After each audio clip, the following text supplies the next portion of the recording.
to the republic for which it stands, one nation, under God, indivisible, with liberty and justice for all. I would like to advise those present that notice of this regular meeting of the Housing Authority of the City of Hoboken has been provided to the public in accordance with the provisions of the Open Public Meeting Act. Notice of this meeting Thursday, December 11, 2025 was given by publication of the annual meeting notice of the authority with amendments as necessary, was sent to the Star Ledger on Tuesday, December 2nd, 2025, was sent to the City Clerk of Hoboken on Tuesday, December 2nd, 2025, with a copy of the agenda to be posted on bulletin board in City Hall, Hoboken Library, and Hoboken Police Department, and posted on the authority website on Tuesday, December 2nd, 2025. I direct the minutes of this meeting to state that I have announced that adequate notice of this meeting has been given as required by the Open Public Meetings Act. Director, roll call. David Edwards. Present. Anthony Forbes. No. Barbara Reyes. Here. Jean Rodriguez. Here. James Sanford. Erica Seitzman. Here. Carmen Vega. Here. There's nobody signed up, right, to speak? Is there anybody signed up? Correct. No. And I think, yeah. And directors. I think we'll do our director's report. Before you start, Director, I'd just like to remind all commissioners that we are holding all questions regarding the director's report to the end of the meeting, in new business or after all resolutions. And Director, you can continue. Thank you, Madam Chairman. I appreciate that. Holidays are coming. Yay. It's going to be a great time. It's gotten cold though. So I am excited to congratulate our friend Emily Jabor on winning the mayoral election. She's been a good partner, and I think that will continue. She's been a real advocate for us and a solid advocate for our residents, so we look forward to our future together. We're very proud of her. But I tell you, I would be really remiss if I didn't at least mention our profound respect for our good friend and former Commissioner, Councilman Russo. A great campaign as he ran for the mayor. We at HHA, and I speak for all the staff on this, I know are proud of you as well, Councilman Russo, wherever you may be. So it's been an exciting time for us, and we look forward to our future. As Becky will expound on a bit later, our annual Winter Wonderland celebration takes place this Saturday on December 13th. We expect a bigger and better celebration than ever this year. Plan on donning your long underwear and coming to hang out with us. It's going to be fun. Hoboken Housing Forward update. We continue to make progress in advancing our redevelopment project. We continue to have a number of meetings with our development partner, RPM, as we establish our foundation. This is major. Our joint partnership between Hoboken, between RPM and ourselves, has been finalized. We have a brand new limited partnership that's been registered and finalized with the state. It's all done, got our EIN number, everything's signed, sealed, and delivered. And that is a joint partnership between ourselves and RPM developers. It's a 50-50 partnership. Not 51-49, not 70-30 in favor of them. It's 50-50. So the Housing Authority can, I think, clearly state that we are now developers. We're now in the development business, which bodes really well for our future. And it kicks off our phase one that RPM is going to be developing along with us. It's called, get ready for this, Hoboken Forward 1 Urban Renewal Associates Limited Partnership. In other words, we're saying H4A, H-F-O-U-R-A, H4A. So if we start talking, saying, oh, H4 of this and H4 of that, that's what that is. It's the limited partnership under the Housing Authority. Okay? It's a joint partnership. It really opens the door to our first phase and for our future, for the rest of the phases. Opens the door on a lot of levels. We did submit our pre-application to be conditionally named the developer for the first phase. That application is into the city. Right? It's been submitted. Thank you, Frank. Great work. And it's a major milestone. And it's possible, not assured, that it will go to the City Council on December 17th. I will keep you apprised if we do get on the agenda. We've got some good friends over at the city that are really pushing to get it onto the agenda for the 17th before the new council, before the new year. It would be great to say that in 2025 that we had the city's designation. Now, remember what that means is it's a pre-approval. Now, once that is done, the city then kicks into a lot of their role with us. The city then has a number of studies it must do, traffic studies, working with our architectural and legal teams on final development plans. So that's going to be a process. So all of that is yet to come, right? As we move forward and we take a look at our financing layers and what the city might be able to help us with and what they might not, and how much we need to turn to them for help, infrastructure issues, etc. That means that they get to work with us seriously on those issues over the next months.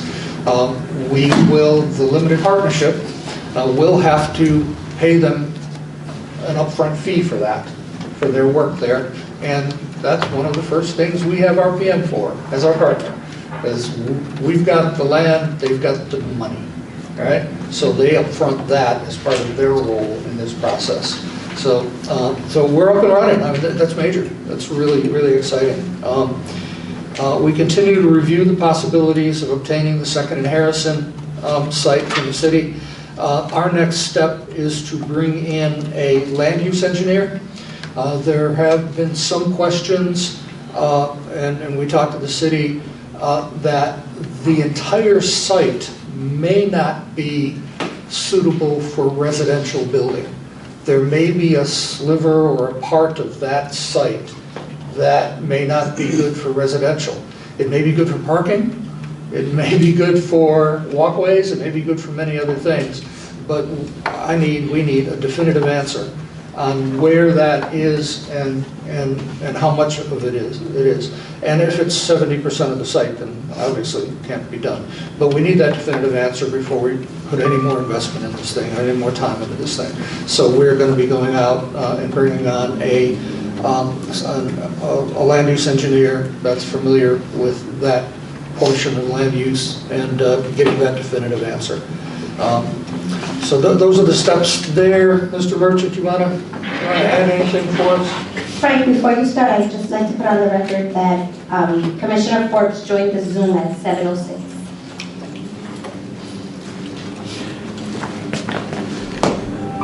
Frank Merchant? I don't think so. I don't think this was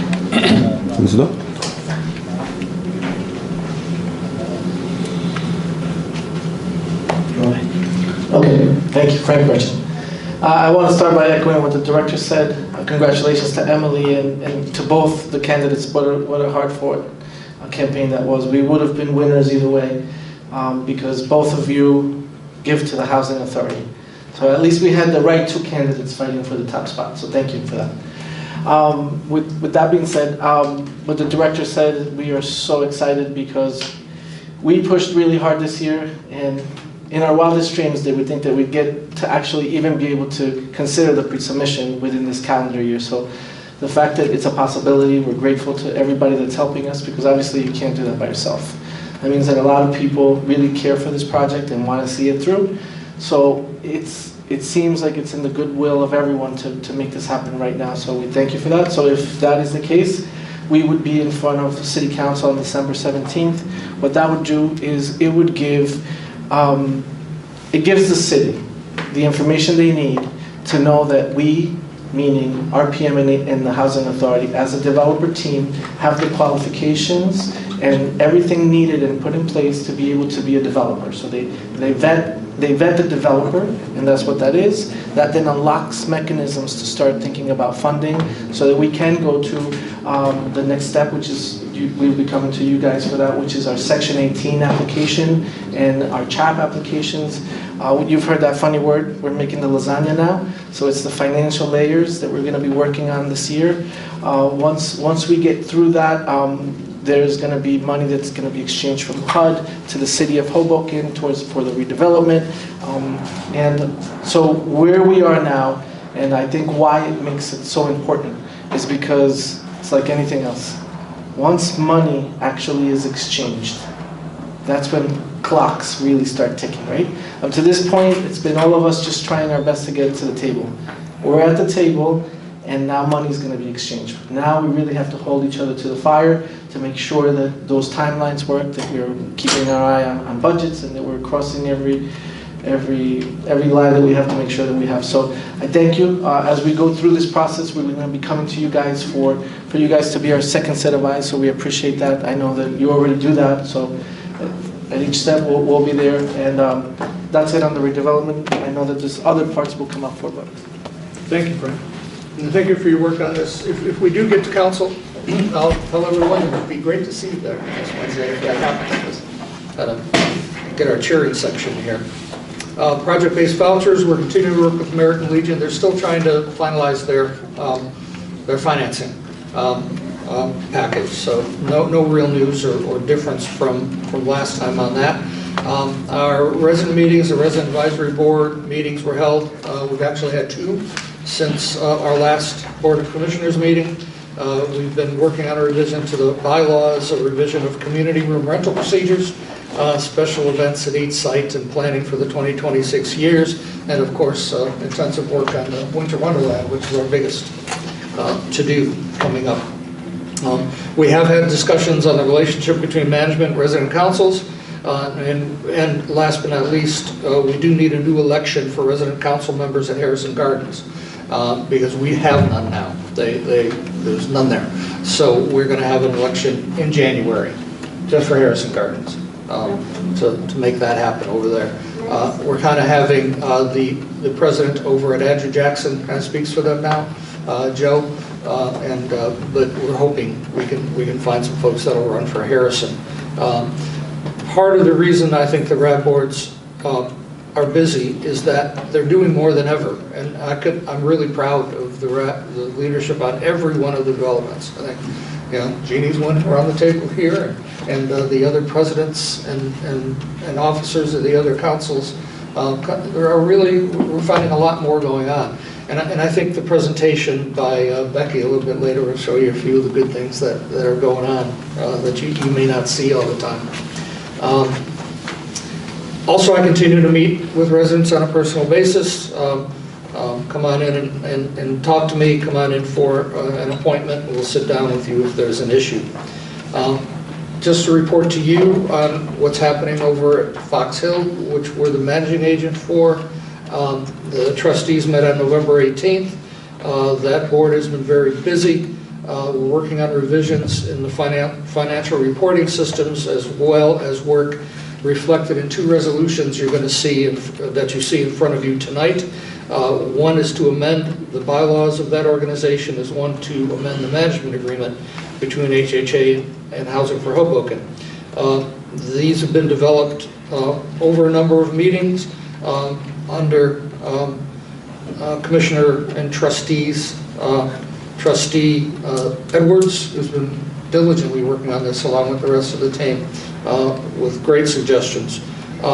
These have been approved by unanimous vote of the Housing for Hoboken trustees and do need to come to the Hoboken Housing Authority for approval. Of course, not everything that H4H does has to come to you guys, but these are kind of base documents that I think we found some improvements can be made. We'll discuss them in depth at the board's request as much as you want to when they come up later for a vote. We do hope to come to you next month for a contract for the replacement of storm doors and exterior concrete balcony repair work at Fox Hill. We've actually got a bid in, and we're working on the background and legal stuff on that bid before we come to you. The elevator camera projects is waiting for the final funding agreement from the city. The money is there, we're going to get it, we're just waiting for the paperwork, final paperwork from the city. The interior painting of the common areas at Fox Hill is mostly complete. I said in my report here, written report is complete. They've still got like a floor or two to do. I found out today. I thought they were done. But it's pretty close. And another round of floor stripping and waxing has been done in all the areas over at Fox Hill. How's the floor stripping and waxing coming? It's been fantastic. Different. I want you to know that they've been doing a good job. Good, yeah. Yeah, we had to crack the whip a little bit on their first one, and I think the last one really, they're hitting it. Good. Thank you. Thank you. We had a successful security committee meeting on November 19th. From the HPD, Chief Aguirre, Sergeant Collins, Sergeant McCord attended. We discussed some specific problem areas. We had a lot of talk about them coming in as the weather turns. Folks are going to be in the lobbies, in the stairwells, now that it's cold. They continue to patrol both inside and outside our buildings. We discussed kind of at length about our need for them to get in the buildings a little more, particularly as the weather, or a lot more, as the weather changes, to come on in and do those walkthroughs in our buildings. We need the assigned units to get out of their vehicles and enter the buildings as often as possible. I think the chief expressed his agreement with us. Now it's turning that agreement into action, right? And police have been great with us, so we'll keep working with them. We discussed the need to up our issuance and enforcement of trespassing designations. And since that meeting, we've actually used it a bit more for individuals that may not be welcome on our property. And again, it's that type of thing, folks, that if there's somebody that's we think is living there illegally, or even if they're not living there illegally, but they're visiting their son, their girlfriend, their grandmother, and they're causing trouble in the building. No, we don't want you there. And yeah, you want to see your mother, I get it, my heart goes out to you. But if you can't come and see your mother respectfully, then we don't want you coming at all. So we're using it a little more for that type of thing, and we're going to continue. We've got a couple cases this week that we've been working on with that.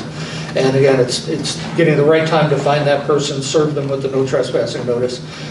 Jointly with that, we're working up our list to share with the police on a listing of banned individuals that we can all take a look at and see over history of who's banned and who's not. Our management staff has been consumed with the Nan McKay initiative, eviction issues, repayment agreements, lease enforcement, file maintenance, TAR issues. Ms. Vilpain has introduced a new inspection protocols for our management teams, both interior and exterior. I hope you will see them. They're getting out more. They're getting out of the offices, they're walking the buildings, and visiting people one-on-one. So that is the inverse side of them getting more help with us making an investment in Nan McKay. We've given them some more time, so we're expecting that camera review process, we're expecting that walking process, and we're seeing it. They're now coming out to maintenance with, hey, we told you last week about this lake, let's get it done. They're copying me on those, come on, we're doing this, and that's good, that's what we want.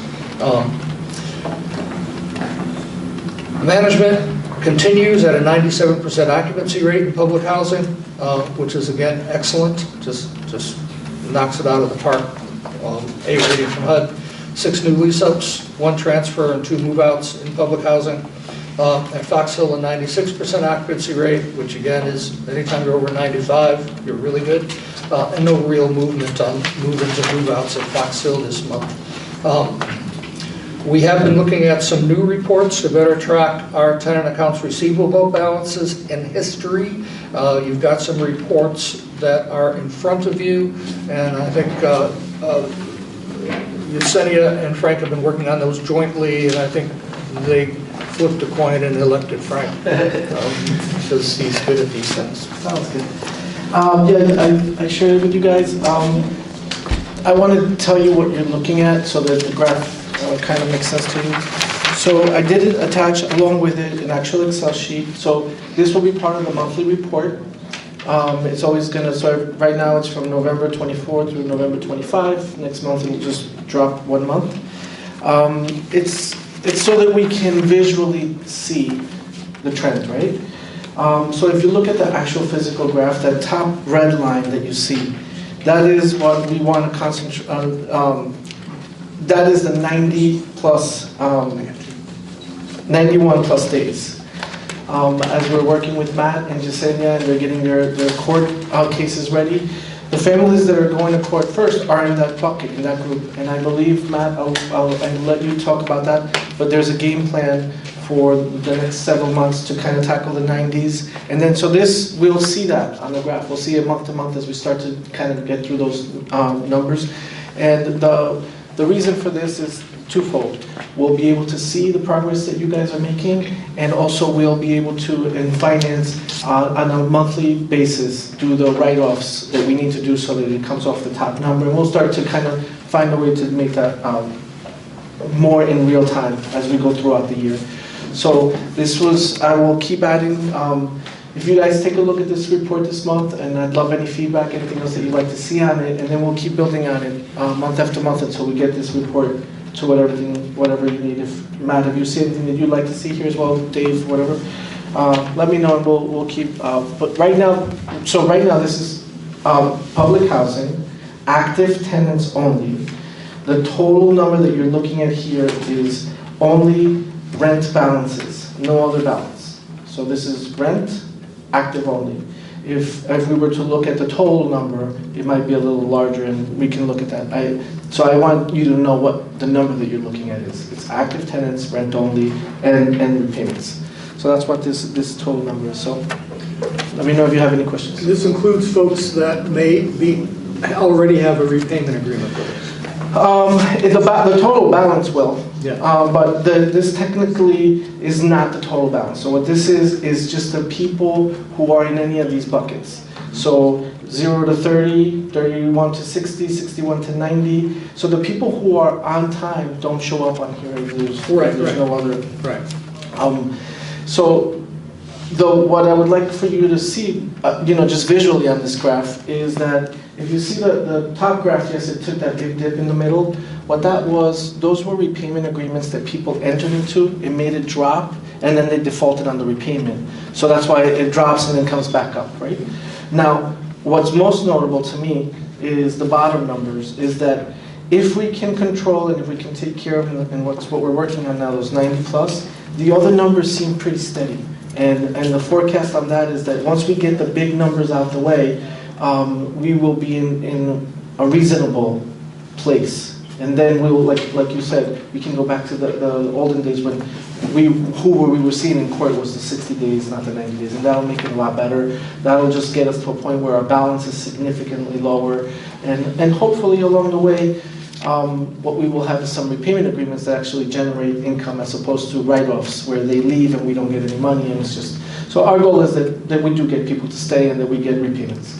On this top line on aging buckets, yes, bucket trends over time on dollars, is there significance to like how many families that is? That's what I don't have here, and I think I noticed that as I was looking at this. That would be helpful for next month. I'm going to capture how many families each bucket represents, right, so that you guys can take a my understanding, as we've looked at this in the past, is it's almost amazing how few families that represents compared to all of our residents. In her snapshot, in Jasenia's snapshot, you do get the breakdown of under 30 days and over 30 days. So you could technically say that the three, so the yellow line is the under 30, and all the others are combined in her report.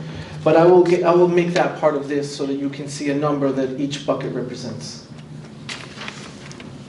Anybody else? Anything you can think of? Are you taking questions now? No, at the end. Okay. Thank you. This is a work in process. We'll continue to develop it.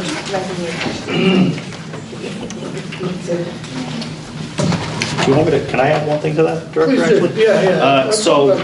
Yeah. Just talking about that, Yeah. I know we talked about it last month. We also talked about it at the Finance Committee meeting. So we are well underway with the plan that we discussed last month, which is the filing of essentially 40 non-payment complaints every 2 weeks. Right now, there are, I believe it's 117, and I think that's on Yesenia's sheet. It's reflected in some way. I think there's 117 that are in process now. Not everyone has been assigned a court date yet, but they're in process in terms of non-payment complaints.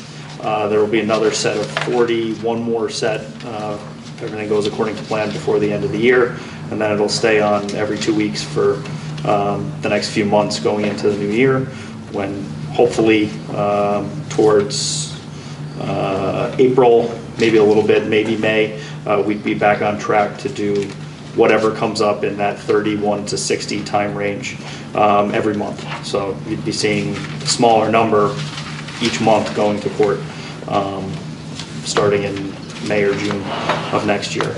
And then the other one is, we talked about the possibility of meeting with residents ahead of time to try and negotiate agreements.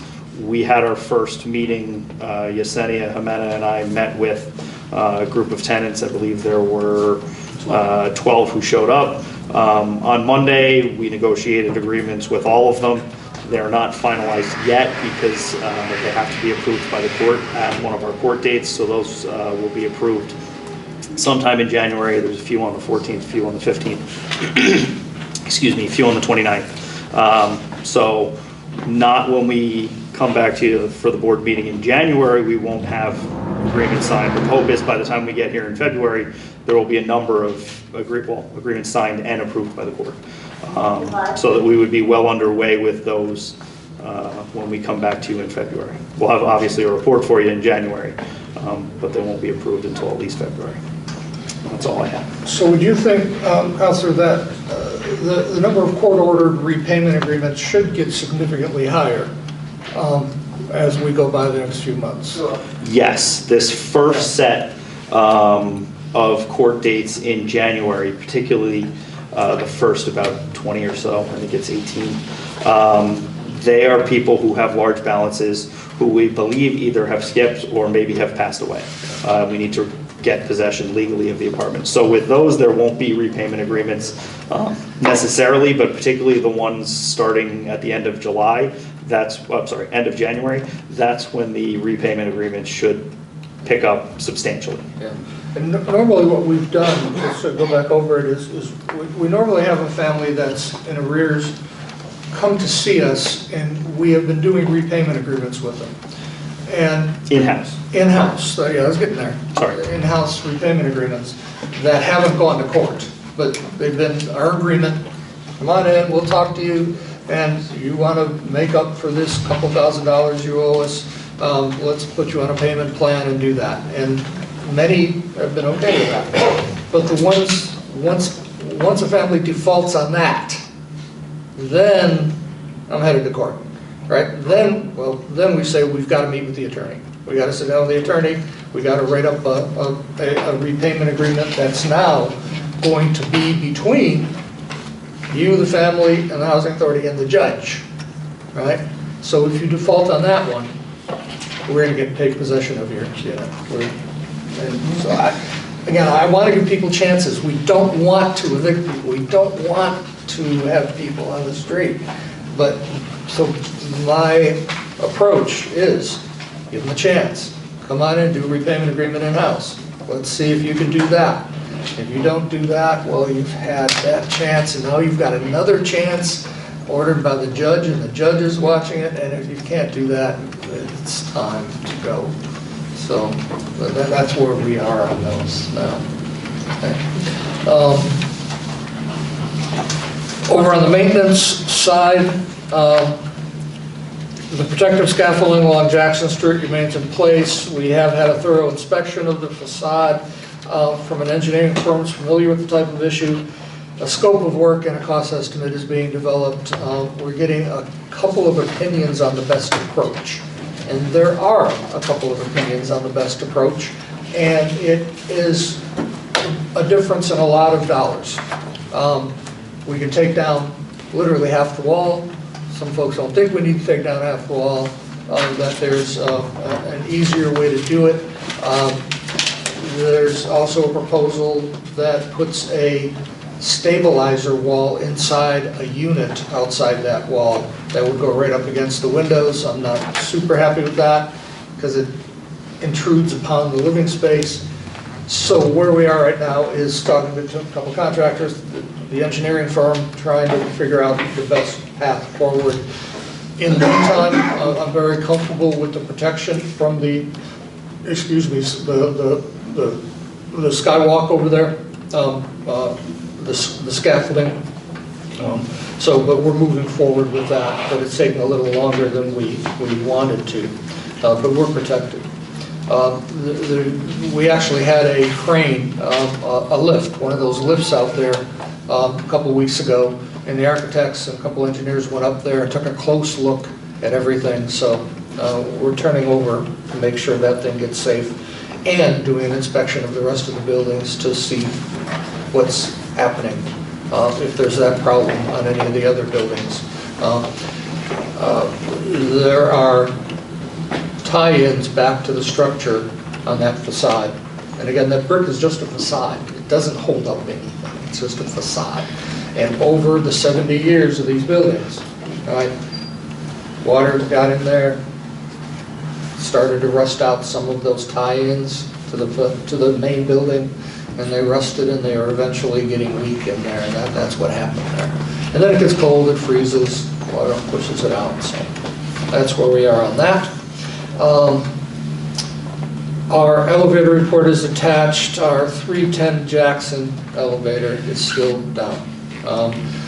They're still talking about 4 to 6 weeks before it's running again. They're having trouble getting parts. They're having to get some parts manufactured.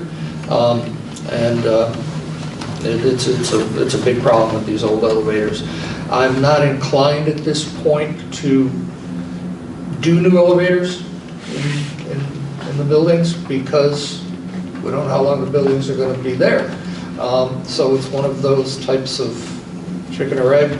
But we'll make those decisions as we move on. But they've been running for a while. So. Our extermination reports, attachment 3, plumbing reports, attachment 4, and no special maintenance contracts this month. Our boiler crew, bless their hearts, they've been working so hard out there. And I walked into this building today with Frank and just said, thank you, Greg and Louis, thank you. Because it's been warm, right, Louis? Mm-hmm. We've had no major problems, and we're thankful they're doing a good job. Greg Waglinski, who's our boiler supervisor, filed his report with me, and I would like to echo that because I was going to say it too. He thanks you for your approving the boiler replacement resolution last month. And reiterates our goal to have 2 working and dependable boilers in each building, which just isn't true there. But we will have that soon. Gives us the flexibility with boiler emergencies and repairs to absolutely assure uninterrupted heating service for our residents. He thanks you. They've been working on a variety of issues. There's never a time when one of these systems isn't having an issue. Water heaters, boilers, when we replace a boiler, yay, we replace the boiler. But how about all those pipes that go up to every unit? How about the return tanks? How about the condensation tanks?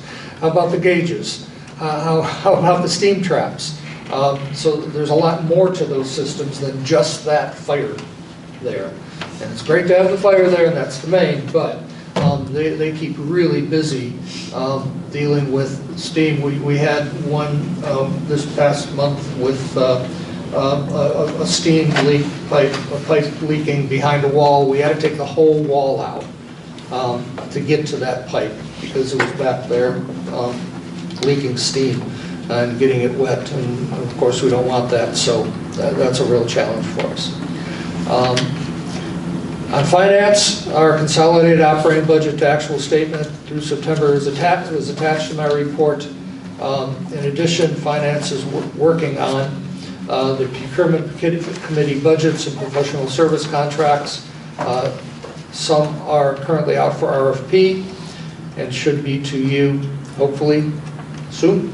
Housing choice voucher budgets for project-based vouchers and VASH vouchers budgets and our auditors, current auditors, Polcari and Associates, have made some changes to the 2024 audit in draft, and we expect to be ready to bring to the board in January. And again, I just would be remiss if I didn't thank Commissioner Edwards for his leadership on this, on holding our auditors and fee account, and making sure and the things that impressed me so much about this process is I think it's setting us up for being that developer into the future. It's really, with Commissioner's banking background, what will the banks want to see as we go into further development? What are they looking at? How should we slice and dice this part of our budget? And how should we be looking at that so when we present it out there in the public sector, rather than in the private sector rather than the public sector? Because often HUD will look at something and go, oh, we don't like that, but fix it next time. No, that doesn't happen often in the private sector or for the Housing Finance Agency when we get into the tax credit business. You just got to be very precise. And so we'll continue to work, all of us, on that. And the Finance Committee has really been putting in some time. Thank you, Lee. Yeah, absolutely. Thank you. Absolutely. On resident services, Becky will bring us up to date with a short video, including our upcoming Winter Wonderlands coming Saturday.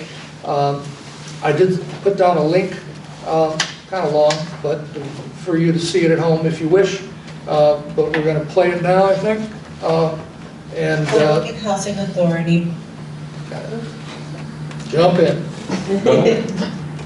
Board Meeting Resident Services Report, Thursday, December 11th, 2025. Elderly Disabled Housing Units Activities and Events for Monroe Gardens, Adams Gardens, and Fox Hill Gardens. In Monroe Gardens, we have bingo on Tuesdays at 6 p.m., pastoral care on Fridays at 7 p.m., food pantry every other Friday at 8 a.m., Dr. Bodissima, podiatrist, once a month, St. Peter Christian Church, Sundays at 9 a.m. In Adams Gardens, we have bingo on Mondays and Thursdays at 7 p.m., Dr. Bodissima, podiatrist every other month, Tune In Together on Fridays at 2 p.m., and movie night once a month at 7 p.m. In Fox Hill Gardens, we have bingo on Wednesdays at 7 p.m., pastoral care on Saturdays at 6:30 p.m., Dr. Bodissima, podiatrist every other month, movie night on Fridays at 7 p.m., and bear-resistant exercise classes on Friday at 10 a.m. Family Housing Units Activities and Events for Andrew Jackson Gardens, Harrison Gardens, and Christopher Columbus Gardens. For adults, we have bingo at the Annie Forbes Community Room on Fridays at 6 p.m. and in Christopher Columbus Gardens Community Room Fridays at 7 p.m. For kids, we have 10 Reasons at the 311 Community Room on Mondays and Wednesdays at 6 p.m. Homework help at the Annie Forbes Community Room Tuesdays, Wednesdays, and Thursdays at 3:30 p.m. Karate program at the Annie Forbes Community Room on Tuesdays and Thursdays at 4 p.m. and guitar lessons at the Annie Forbes Community Room on Wednesdays at 4 p.m. Upcoming events. This Saturday, December 13th, between 4 and 7 p.m., we have our annual Winter Wonderland. Unfortunately, the online toy registrations are closed, but you can always register in person. Please make sure to bring your child with you. The in-person toy registration will be located inside the courtyard in front of the 311 Harrison Street entrance. We will be serving hot chocolate, coffee, hot apple cider, cookies, and more. Please make sure to come and enjoy the show as well. Hope to see you there. Resources. Please don't forget to subscribe to our Nixle to stay informed on maintenance issues, event announcements, and important advisories. Past events. Now, since we won't be seeing each other until the new year, I figured it would be nice to put together a small video for you all of just some of the things that we've done throughout the year. I hope you enjoy.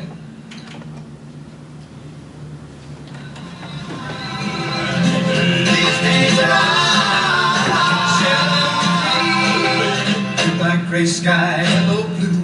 There's nothing can hold me when I hold you. Feels so right, it can't be wrong. Rocking and rolling all week long.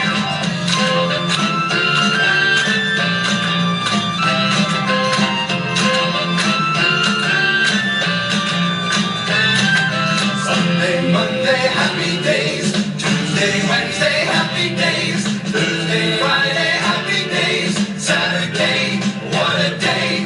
Grooving all week with you. These days are ours. Share them free. These days are ours. These happy days are yours and mine. These happy days are yours and mine. Happy days. That was so nice.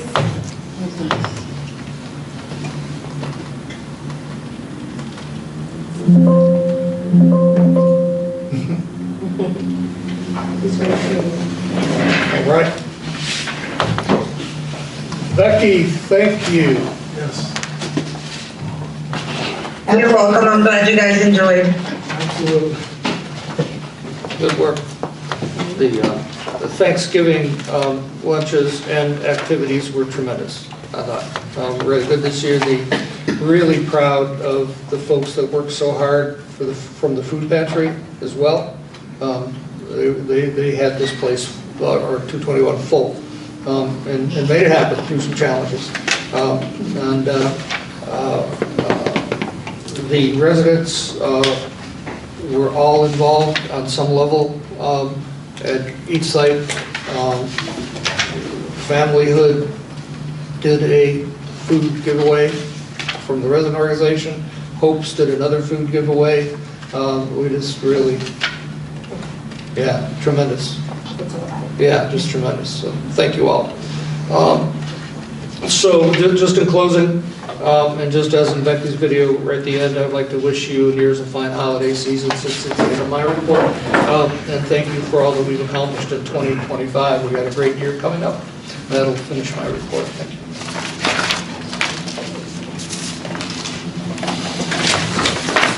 Do we have anybody signed up? No. No? Okay, so there's no one signed up, so we can move to resolutions then. Resolution number 2025-1201, resolution of the Housing Authority of the City of Hoboken to approve meeting minutes for November 13, 2025 regular board meeting. Questions, concerns? Can I ask Oh wait, motion. We need a motion. Is there a motion and a second? Second. Questions, concerns? Can I ask a hypothetical question? If someone hypothetically saw a small change needed in the last minutes, does that require the whole thing being redone, or what would it involve? Oh, if you're not asking a legal opinion, I think if we can be clear on the small change, and we say this is what the change is going to be, we can go ahead and vote on it, approve it, we'll make the change before it's finalized. I guess my question would be hypothetically, again, love hypotheticals. Is it a substantive change? Is it No. spelling? Is it? It's an incorrect date. Okay. On an item that is in the resolution itself. Okay. Yeah, to be safe, I guess the appropriate thing would be to bring it before a subsequent meeting and amend it.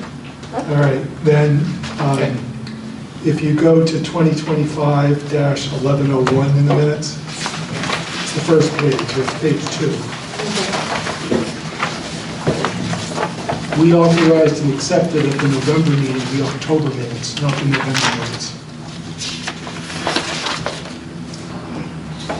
Page 2, 25-1101, which should be October 9. Oh, so you're talking about on the current minutes? Correct. Yes. They can be edited. You can make a motion in a second right now to just edit them. They haven't been adopted yet, and we would just adopt them now.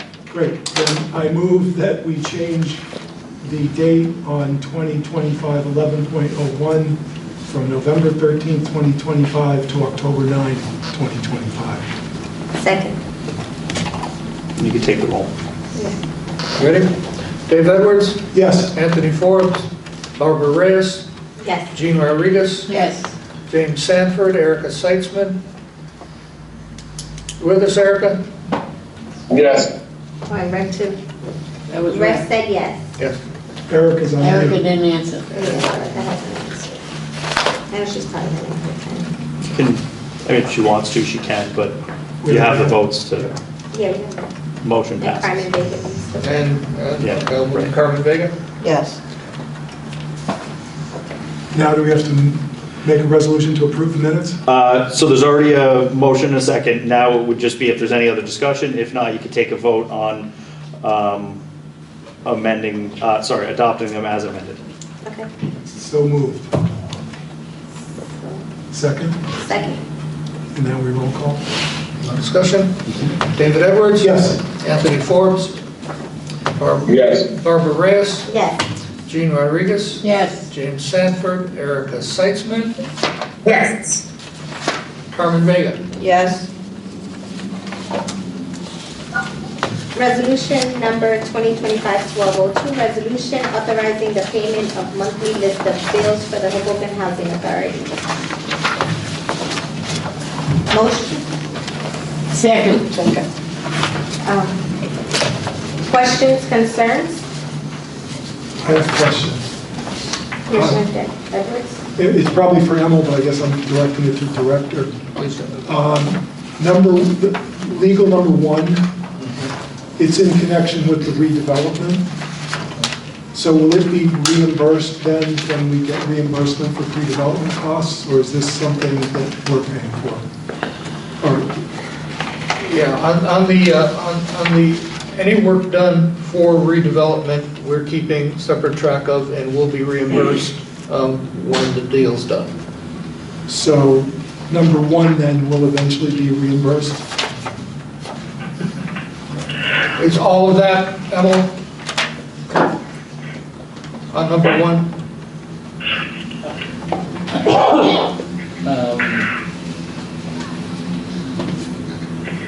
Yes, yes. No, that's the Tidelands. That's the Tidelands. Harold's been working in conjunction with that, and that will be reimbursable under our agreement. Yes.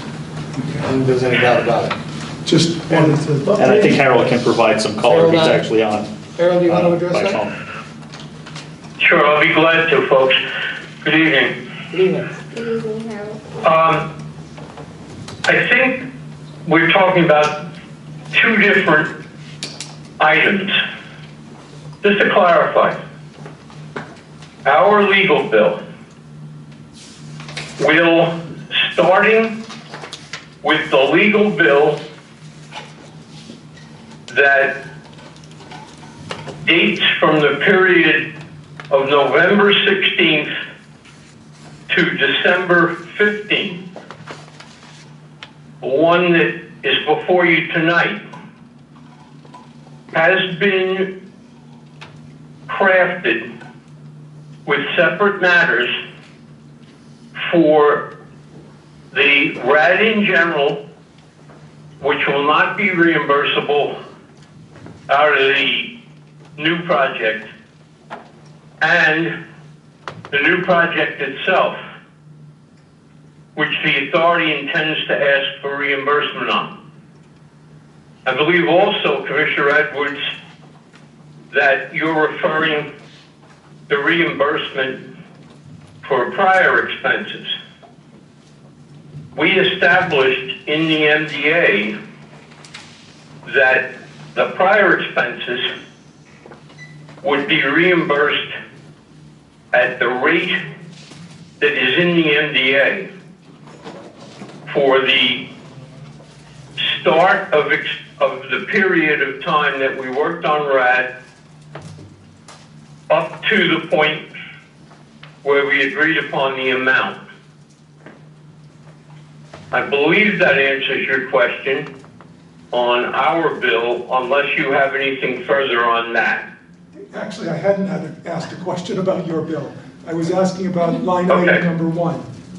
The Understand? Okay. Davis- I just wanted to make sure that we were clear, because I think that when Emil answered, he raised that issue and I wanted to make it clear. Okay. As to the Tidelands work, just as a little bit of history for folks, a few of the board members were not actually on the authority when this started. This started back at the time that we got the loan from the HMFA. They required that we do all new title work on all of our projects.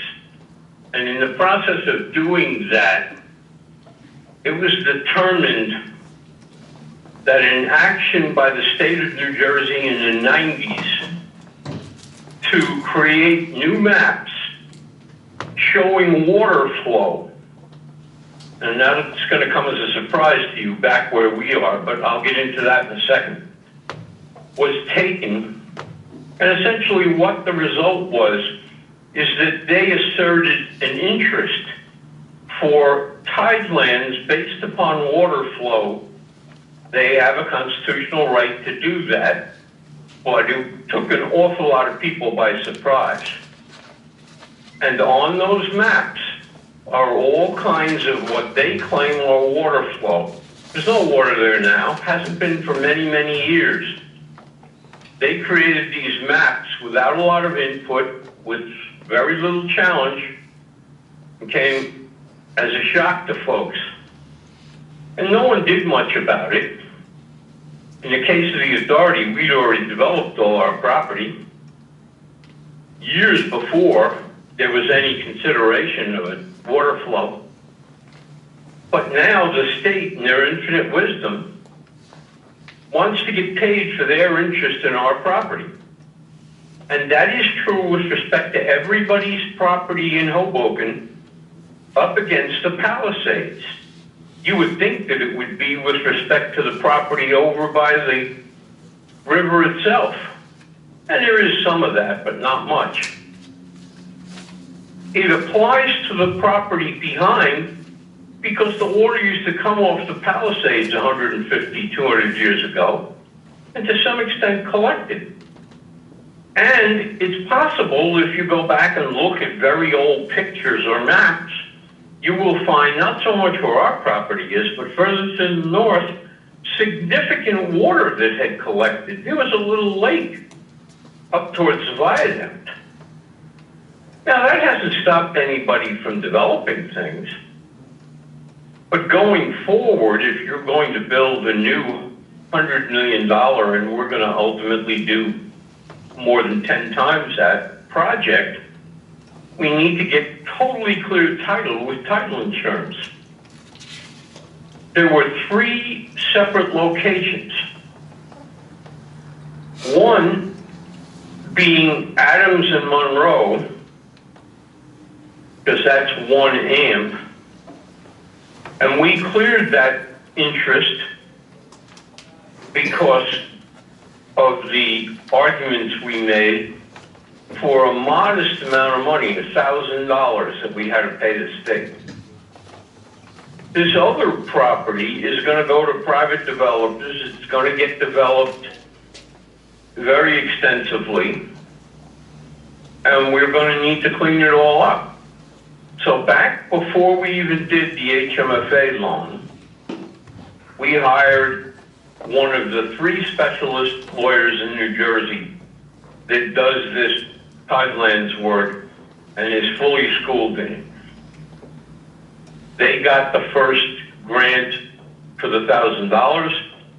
They've been working all this time to get the other 2 grants. It hasn't been resolved yet, but the payment that Commissioner Edwards asks about is the first of 2 payments of equal amount, which will satisfy the entire legal effort up to completion of the project on their part and receipt of the grants. And they've been waiting a long time to get paid.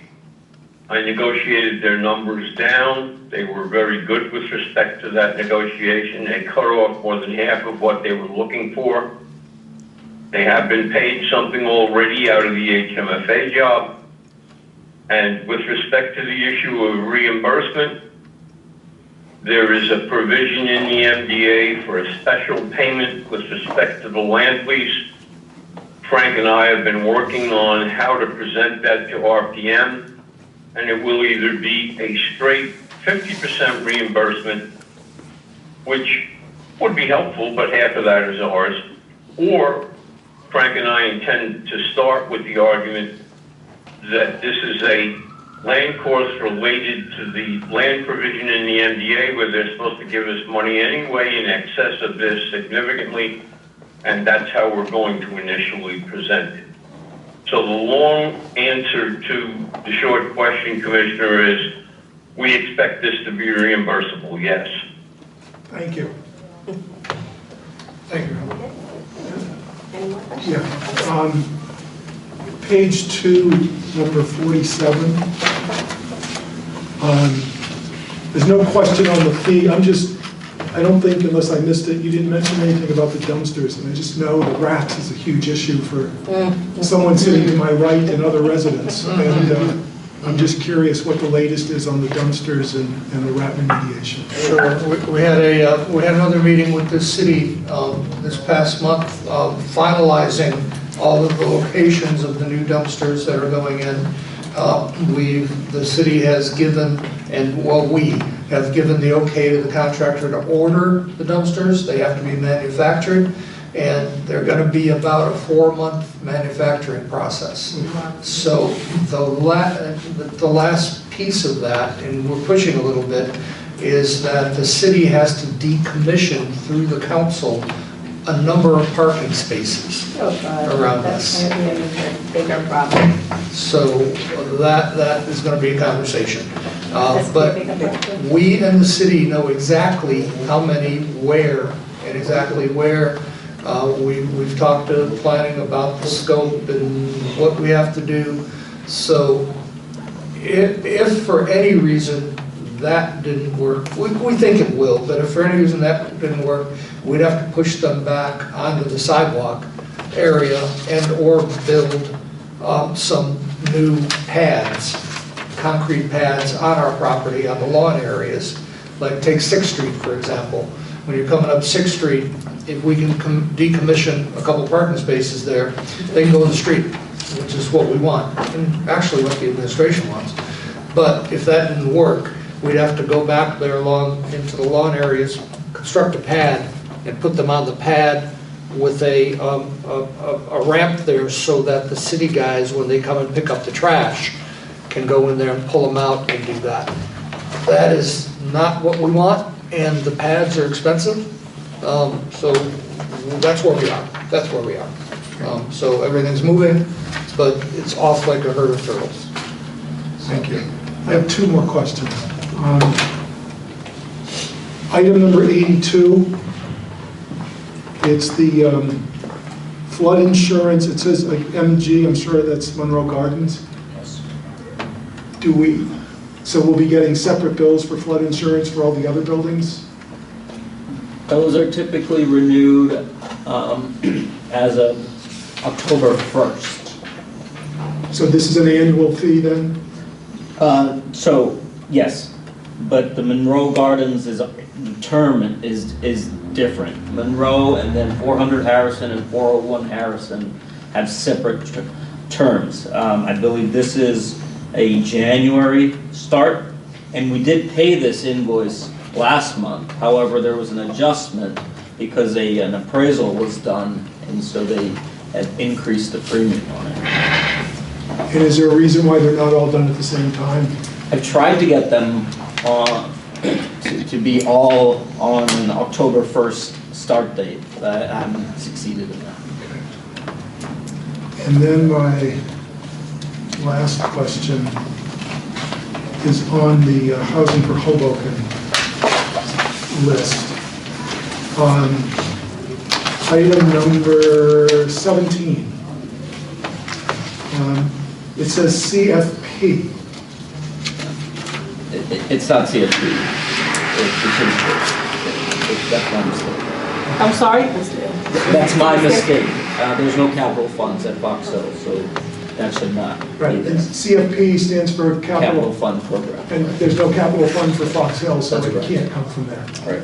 So this will go against, is it going to go against operating, or is it going to go against the cash for replacement and repair? Replacement and repair. Right. Okay, so this will draw down, okay. That is it for me, thank you. I just had a question that I think maybe I figured it out, but I want to make sure.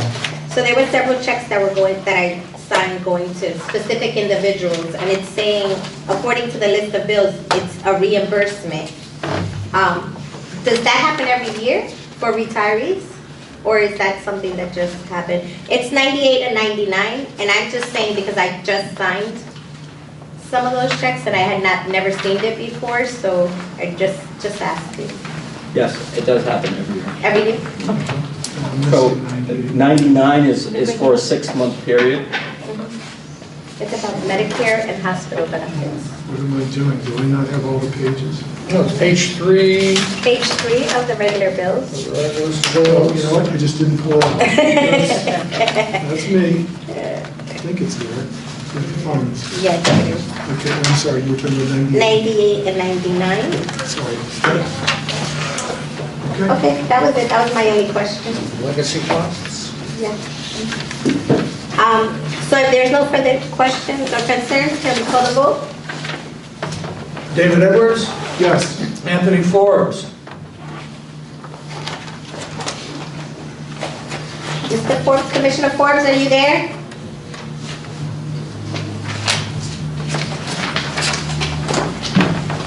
We can move on, I guess. okay, Barbara Reyes, Yes. Jean Rodriguez. Yes. Thank you, Raymond. Gotcha. James Sanford, Erica Seitzman, Yes. Carmen Vega. Yes.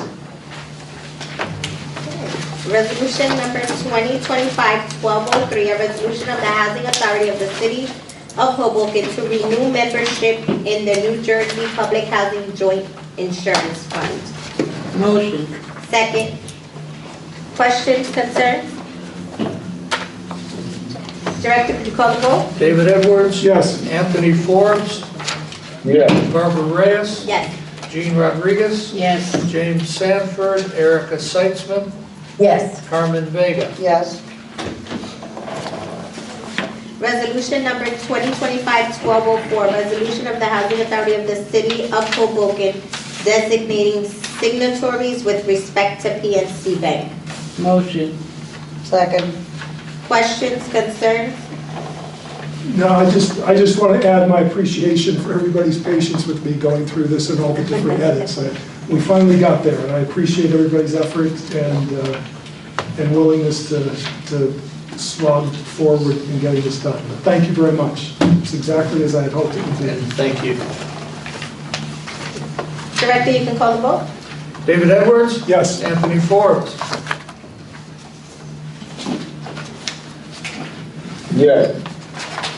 Barbara Reyes. Yes. Jean Rodriguez. Yes. James Sanford, Erica Seitzman, Yes. Carmen Vega. Yes. Resolution number 2025-1205, a resolution of the Housing Authority of the City of Hoboken to approve amended bylaws of Housing for Hoboken, Inc. Motion. Second. Questions, concerns?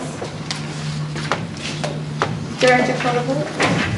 David Edwards, Yes. Anthony Forbes, Yes. Barbara Reyes, Yes. Jean Rodriguez, Yes. James Sanford, Erica Seitzman, Yes. Carmen Vega. Yes. Resolution number 2025-1206, a resolution of the Housing Authority of the City of Hoboken to amend the Fox Hill Gardens Management Agreement with Housing for Hoboken, Inc. Motion. Second. Questions, concerns?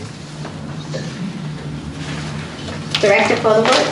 David Edwards, Yes. Anthony Forbes, Yes. Barbara Reyes, Yes. Jean Rodriguez, Yes. James Sanford, Erica Seitzman, Yes. Carmen Vega. Yes. Resolution number 2025-1207, a resolution of the Housing Authority of the City of Hoboken to extend the contract for the maintenance service of fire protection systems. Motion. Second. Questions, concerns? We're in 7. Yes. Let's catch up. No questions. Director, if there's no questions, you can call the vote. David Edwards, Yes. Anthony Forbes, Yes. Barbara Reyes. Yes. Jean Rodriguez. Yes. James Sanford, Erica Seitzman, Yes. Carmen Vega. Yes. Resolution number 2025-1208, a resolution of the Housing Authority of the City of Hoboken to award a contract for bathtub replacements. Motion. Second. Questions, concerns? We're good? Okay. We're good? Okay. We're good. The attorneys passed it. We're good. Okay. Yeah, he had to work out some things. There was a question with some of the paperwork that just needed to be provided by the bidder, and it was provided relatively later in the afternoon today, reviewed sufficient, so the bid, their bid is responsive. Good. And I know it's not in here, right? The actual bid document? Right, and we don't normally do that. No. Never mind. Right. There occasionally is an opinion from us saying it's responsive in there. I did provide that, but it was later this afternoon, so it hasn't been added to the package, but that's not unusual. If it's available, it's added to the package. If not, it follows. And just, because sometimes we get them and sometimes we don't. So when do we get them and when don't we get them? I think the only time we don't get them is a case like this where we really need to finalize things till the end of the day. The contractor had to get something to us, and I think looking back, maybe we should have jumped right on and made copies and handed them out. But if we have the legal opinion, which we require, we won't bring it to you without a solid legal opinion as staff. But it was just one of those end of the day, finally got it done, we're all running. Right, the only, sorry to interrupt, Yeah, the only legal please. requirement is that there be an opinion prior to the execution of a contract. From legal? An opinion, yes, prior to the execution of the contract, not the award. Okay. But, and I understand end of day, and I'm just trying to understand the policy. So normally there should be something here. Yes. Okay. Normally we do. In general, yes. Yeah. If it's available, it's in there. There are times when, just based on the timing, it isn't available.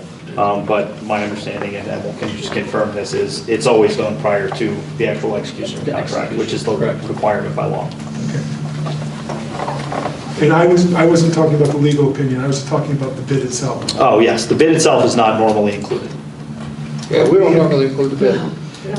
Sometimes there's background on something like a state contract. Maybe it's when it's in the capital improvement budget meeting that we get it. Because we've gotten, Committee meetings, often, yes, you'll get it. not the. Yes. Because this is a sealed bid, so we did an invitation for bid. Typically, the committee will evaluate what's called the requests for proposals on the professionals. Yes. Right. As opposed to sealed bids, which is the bottom half of your contract register. Correct. Just a lot to, Yeah. A lot of moving parts. thank you. Welcome to our world. Yes. So if there's, we can vote now? We good? We did, right? We voted? You don't vote? No. No, we haven't. So you can call the vote. Ready? David Edwards? Yes. Anthony Forbes? Yes. Barbara Reyes? Yes. Jean Rodriguez? Yes. James Sanford? Erica Seitzman? Yes. Carmen Vega. Yes. Resolution number 2025-1209, a resolution of the Housing Authority of the City of Hoboken to award contracts for architectural and engineering services, Award 1. Motion. Second. Questions, concerns? There's no questions, concerns. Mark, call the vote.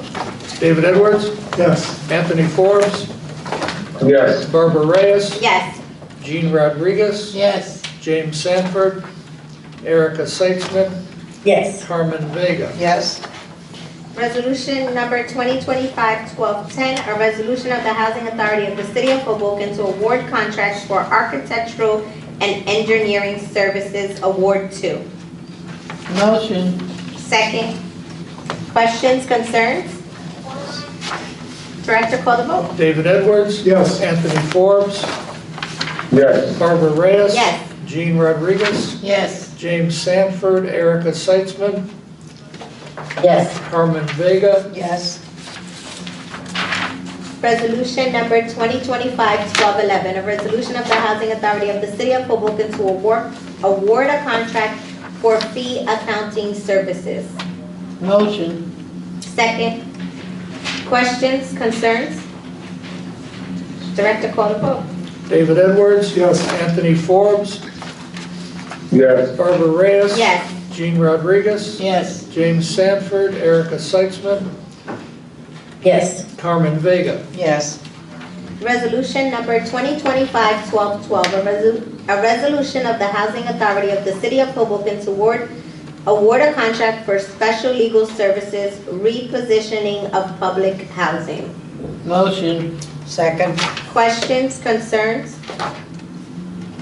Director, call the vote. David Edwards, Yes. Anthony Forbes, Yes. Barbara Reyes. Yes. Jean Rodriguez, Yes. James Sanford, Erica Seitzman, Yes. Sorry, yes. Carmen Vega. Yes. Resolution number 2025-1213, a resolution of the Housing Authority of the City of Hoboken to award a contract for risk management services. Motion. Second. Questions, concerns? I have a couple of questions here. The flood insurance, do we work through Brown and Brown for the flood insurance in addition to the JIF-related insurance? Could you speak up? Yes.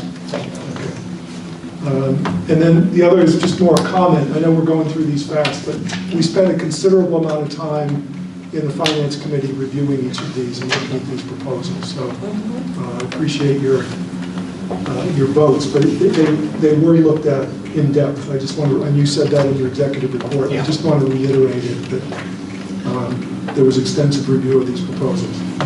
There's not rubber stamps there. They can turn inside. Kind of my point. Thank you. I'm done. If there's no further questions or concerns, Mark, could you call the vote? David Edwards? Yes. Anthony Forbes, Yes. Barbara Reyes? Yes. Jean Rodriguez? Yes. James Sanford, Erica Seitzman, Yes. Carmen Vega. Yes. I would just like now, if anyone has any questions regarding or anything they'd like to say regarding the director's report, now would be the time to do it. Yeah, new business. Okay, new business? Does anybody have? Do you I have? have a couple things. Why don't you go for it? Yeah, I do. So, Mark, in your report, you stated that the RAB has, that they're redoing their bylaws, right? Yes. Will those bylaws have something in them that will require or make it mandatory that those meetings be open to residents as well as evenings? I don't think at this point that we put it in there. But I think I'll that's very certainly bring it important. back to them. I have definitely gotten pushback from the board, from the RAB board, the Resident Advisory Board, saying that they're not interested in holding a open public meeting with everyone invited. I've gotten that pushback. But is that even, I don't, okay, my question then now becomes to you, Matt. As resident services, they are representing the residents of the Housing Authority. I served on that board years ago, and those meetings were open to the residents and they were in the evening. Is it mandatory anywhere in HUD mandates that those meetings be held with residents? I would Or have to, open? I would have to look into that and get Can we back to you. please? Yeah, I'd like to. No, remember the last time when we had the RAD board meeting? And the residents used to come, that's when all the problems started. I know, but it's not about, and I get that, Commissioner Rodriguez, it's not about the problems. We are picking, or the residents are picking these individuals to represent them. They are not seeing these individuals on a daily basis. Some of them don't even know how to contact them, whether they voted for them or not. And the only place where they would be able to actually state their complaints or let them know what's going on would be at a resident advisory board meeting. You and I both know that. We served on the board with the ex-director, and I'm confused. And Director, correct me if I'm wrong, because this is an issue that I bring up to him consistently, that I have a problem with these meetings being private without the residents' input and not held in the evening where these residents can actually attend. Unfortunately, everybody doesn't have the ability to come to a meeting at 1 o'clock in the afternoon. Okay, but what we're... Madam Chair, this is Harold. If I could comment on the legal aspect Sure. of the question you asked to Matt. Sure. The Resident Advisory Board has some activity that HUD is interested in, namely advice on resident matters that the authority may have to show to HUD in the approval of certain efforts of the authority. However, the operation of the advisory board is reserved to the board itself. The election of members is a public process, and there should be wide effort to get all tenants to participate in that. The actual meetings of the board are not governed by any HUD rule, but rather, as long as they adopt bylaws that are regarded by HUD, which does review them, as being fair and legitimate, they can set their own rules. So there's no HUD rule that says the meetings have to be open to either the public or, sorry? No, you can continue, Harold. Okay, sorry.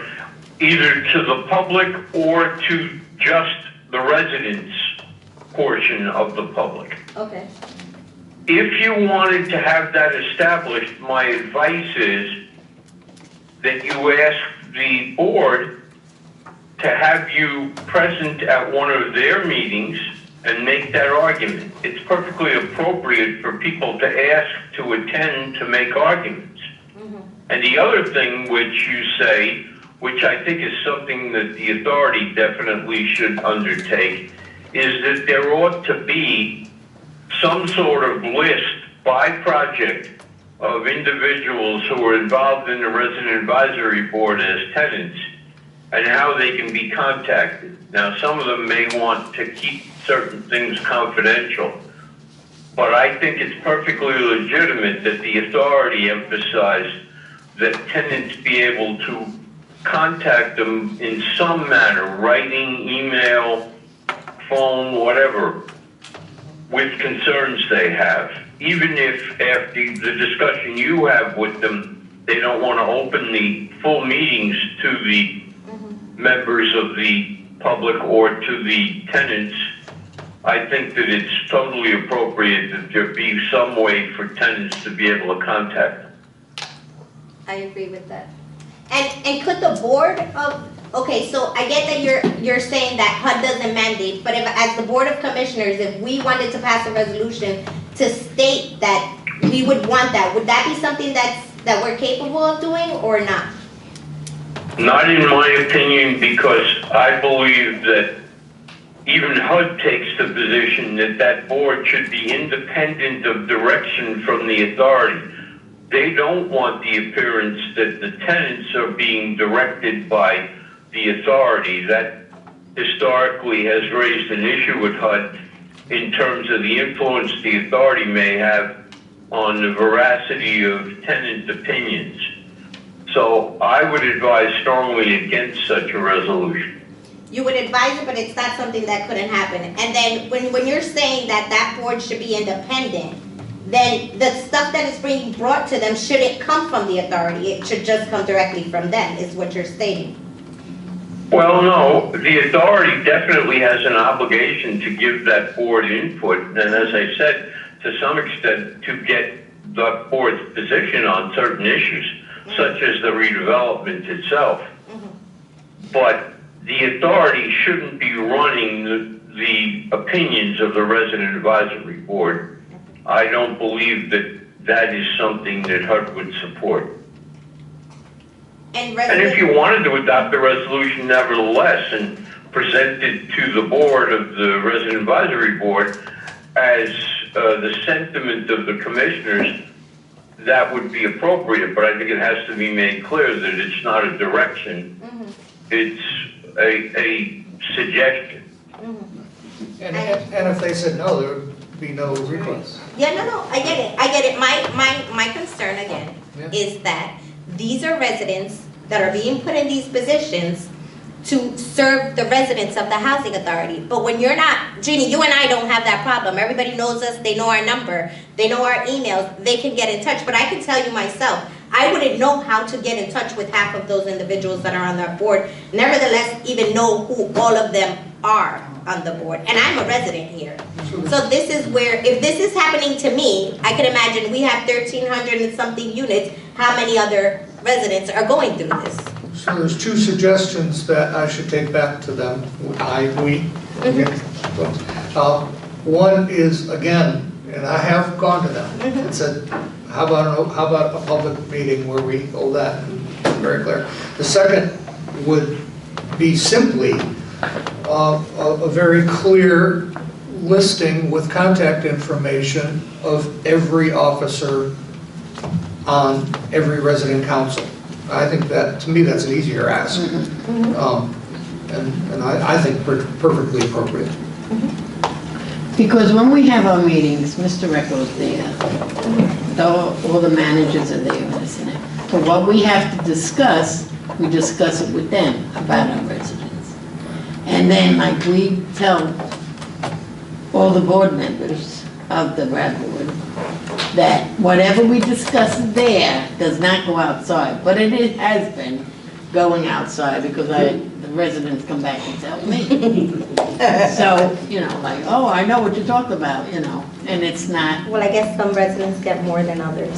Yeah, right. Of course. You know, so, but And I to would, have somebody here, like a resident here, so it's gonna be broadcasted, what we're supposed to be doing in private, we're gonna have a resident going outside telling everybody what we were talking about. And you know how they are, they don't say what we were saying.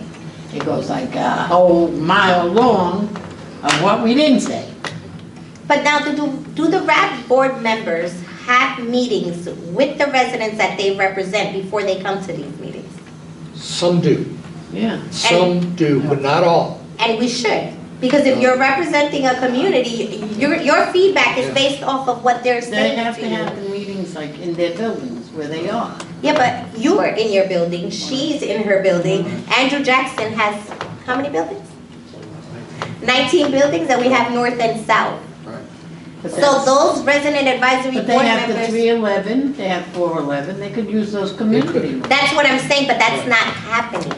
Well, it's up to you, brother. Yeah. That's what I'm saying. Do you understand what I'm saying? I do. This board is basically for the residents, and I know, Director, that you guys have the ability, well, we as residents have the ability to go to our managers, to come to you, to go to Frank, to come and talk to you guys, but sometimes some people work during the day, so they don't have access to you guys during the day, right? So if your resident advisory board member has a meeting in the evening, they can speak to them about the concerns that are happening, and then it would be your responsibility as my representative to go back to Mark during your RAD board meetings and say, I had this meeting and this is the concern that I'm seeing from my residents. Well, why That's don't all you I'm do it, saying. though? I just feel like that's not how it's running. No, that's how it is running, whatever it is. It's running here. Jeannie, I No, understand that. no, not just here, because I'm with the other board members, and they do bring up stuff to Mark, about what's happening with some residents. With the residents that they're speaking to, but they're not getting all the residents. They're not representing their friends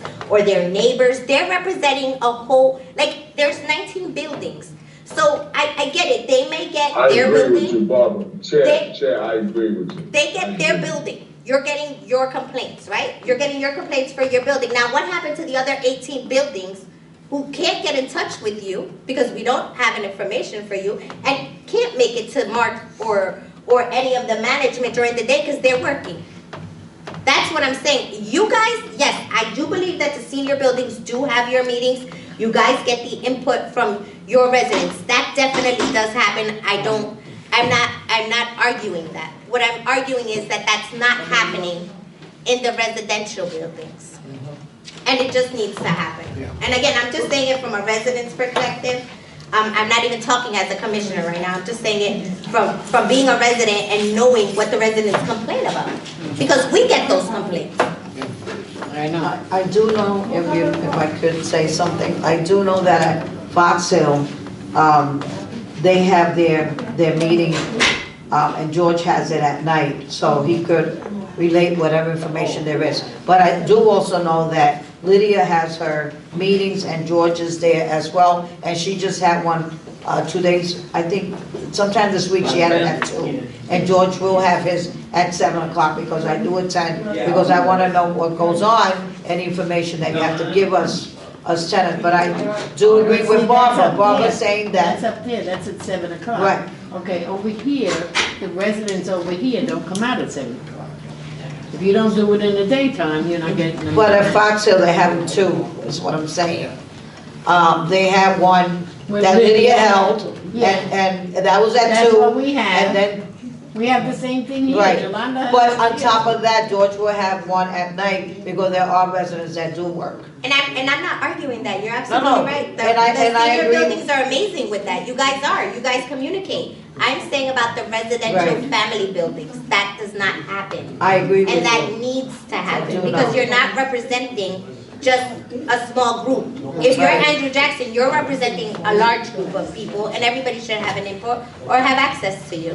I mean, if you want to be in that position, that's what you're putting yourself in that position for. I agree with you, Barbara. So, I'm hearing 3 things now. yeah, This is what I'm hearing, is 3 things. yes. Is to go back to the RAB board meetings and discuss the idea again of having the public meeting. 2 is the listing, and very clear listing of contact information of all of the officers on Yes, resident councils. 3, I'm hearing the idea of discussing with them some mechanism to assure they're holding separate meetings with the resident population beyond just the RAB meeting or my quarterly meetings. Right. And for example, and I know, for example, Fox Hill, very good at it here. Amazing. Resident. I mean, they're having separate meetings without us, which is cool, which is great. Which Because is. a lot of people don't want to say things when I'm sitting in the room. And then George brings that back to me, or Carmen or the group brings it back to me. That's great. Oh, Janie knows my phone number, by the way. There's a speed dial. Yeah, but that's good. So I think, folks, I as And Mark, executive. you could disregard the first one because I think Harold was very Yeah. informative in what he just said, that it's not mandated, and that's fine. So can we stick to the next 2 then, Yeah, which so are these just 2 things clearly. just the contact information for your representative for your AMS, and having, actually, if you're a representative, meeting with the people that you're representing to hear from them Right. what it is the concerns are. Now, the question is, could we mandate that as a housing authority for our resident councils? Yeah, Well, I don't again, know I yet. don't know. We'll I don't know what that would entail. Mandate the meetings? Yeah, Like I for think them that to would be have- something that the RAB board itself would have to mandate Right. of its members. yeah. But could that be in the bylaws? If they voted to adopt that as part of the bylaw, sure. Yeah. Thank you, Commissioner, for that. That's good I'm sorry. conversation. So my next thing is the 6th Street issue that we got an email about regarding the parking that's on 6th Street and the fire department not being able to turn. Yes. So I'm very happy to see that. Today I was working down there, and the city did put some poles there. Bollards, yeah. But now it seems like the issue that's being had is our residents parking on the side. They may not have a parking spot inside, so they're parking, like, once you turn there, they're parking there, and I took a picture and I'll send it to you later, Mark, but that's a concern, because if the fire truck is coming fast, right, you're just, like, they literally park, like, right in front, like, right after the last pole. That's a concern to me, because 655 and 540, God forbid there's a fire, how are they gonna get there? Like, and I don't think, like, I don't know, I think we need to do better. Like, if it's us, then get them towed. Once you get them towed once or twice, they'll stop parking there. We agree. And if you look, our yellow line goes up before, it ends before the turn. Where the yellow line stops, that's city property. So that car that's parked, when you make the turn, there's room for one car before our property starts. It's kind of a line where 6th Street comes up. That turn, that is a city property. So either the city's got to tow there, or maybe they can put up some bollards at that space too. See, I'm gonna show Frank, because he knows the area. Maybe he'll be able to tell you, but that to me looks like it's our property. That's after, that's not? That's city. It's still city. That's still city, even when you turn, because That little turn there is still the city. Okay, fine, so then I guess this is something we have to bring to the So city. now we'll go back, because the city actually responded to us by putting up those bollards. Yay, thank you. They didn't bring- Collins and the folks thought that would resolve it, but I think the follow-up by the resident has a point. There is a point. So I think, and again, I went by this week too, looked at the bollards. So we'll go back now to the city again and said, how about this problem? I want to hear clearly from the fire chief. He's comfortable with making that turn. Yes. There's no question that he can zip in there and make that turn. We're responding to concern, we'll continue. We'll go back to the fire chief again. Okay. And the police and say, how about this car? And it's Yes. that space I'm talking about, it's that car. I know it, but did you see what I mean? That they literally parked right after the last white thing, the That's last right. white pole as you're turning. That's right. So if you have the big fire truck, there's no way, I don't care what you say, there's no way that truck is gonna be able to turn there. Absolutely not. The little one maybe, We but agree with that concern. And if you notice, for the most part, we've taught folks, they don't park much on that yellow line anymore. no, parking is getting better, absolutely. We've towed cars, Mhm. and the word's out. Word's out. Thank Three, you. moving on to 310 Jackson elevator, I know you said 4 to 6 for weeks. Yes. So what we're seeing there, when we're running program, is the residents from 310 asking us to open the door for 311 so that they can utilize the elevator. The problem is 311 has access to 310 because of the mailbox, but 310 doesn't have access to 311. Would it be possible for the individuals that have key cards to also have, even if it's just temporarily until this issue is resolved? Yes. That, because I think we're That makes getting perfect that a sense. lot. As soon as you told me, I get it. I get Yeah. it. No one's going to. And we do, I know we shouldn't, but No. we see them coming from the other building and they need to get into the building, so we do open it They've for got to use them. that door. They got to use that door. So, yeah, let's make that happen. The scaffolding on Jackson Street, is that apartment empty where the issue was happening? The first apartment is empty now. Okay, We've because I know moved- there was a resident Just to there. make sure, Yesenia, he has moved Yeah. already, right? Okay. He's moved already, Yes. right, because we've been working with him. vacant. Yeah, That's thanks. perfect. Hot water issue, Mark, I know I called you several times this weekend and Yes. even during the week. And I've even noticed it in my house, it's not a big deal, but it is not as warm or as hot as it was. I don't know if it was lowered or what's happening, but when the tenant says that it's not as hot as it was before, it's the truth, it's not as hot. Yeah. It's not coming out as hot as it was before. And again, I don't know what's happening, but, It may be true, in my experience in housing, is that we used to blast that hot water. It used to be steaming, and that's dangerous. Yeah, there's code on how hot that water can be, and Lou is here. I mean, we keep it to that level of code, right? 125. 125 is where it should be. That's the state Because law. state law, if a kid gets in there, I mean, kids have been killed No, I hot get it. water. So that's the problem. And I do get it too. I But you're understand. used to having hot water, and then all of a sudden you get in, like the other night, it was cold out, and you're getting in there and the water's not that hot, yeah, they're gonna complain. So I get the calls and I gotta call Mark and say, they're saying they don't have any hot water, because that's what they tell me. But then you guys go and they're like, no, there's hot water, it's just not as hot as they want it, so. They want it where it actually burns your skin. Well, I don't want it that hot, I'm just saying, but it's not as hot as it was. And then my last thing was the trash cans, the dumpsters that we spoke about. I know you said that it's gonna be it'll take another 4 months. Yes. Sounds like 6 So can I beg that we get more trash cans for my area? I have three trash cans, right? There's 3 trash cans in the middle where we're in the section that I live in, right? And there's one on the corner and one on the other corner. So that's like 5, and you have all those buildings there. So even if everybody put their trash in the garbage, we don't have enough garbage cans there. And as I messaged the commissioners during our last committee meeting, literally 6 rats are like coming out of everywhere, but you can't, I say, the residents could have put it in the garbage can, but what do you do if the garbage cans are full? You have no choice but to put it on the floor, and that's where they're coming out of at night. They're coming out of like the bags that are on the floor. So if we can just possibly, so I could stop screaming at everybody else at night. Any comments, Sammy? I know he put 1 more. We had 2. We moved up to 3. Sammy or Jackie, any comments? I'm on. Yes, good evening, everyone. Good evening. Good evening. Well, in regards to the trash cans, we did have 5 on at one pole, and still in all, they kept throwing the trash from half a block away, trying to make it into the basket. But yeah, we can add another trash can. That won't be no issue. Because they have them on the corners.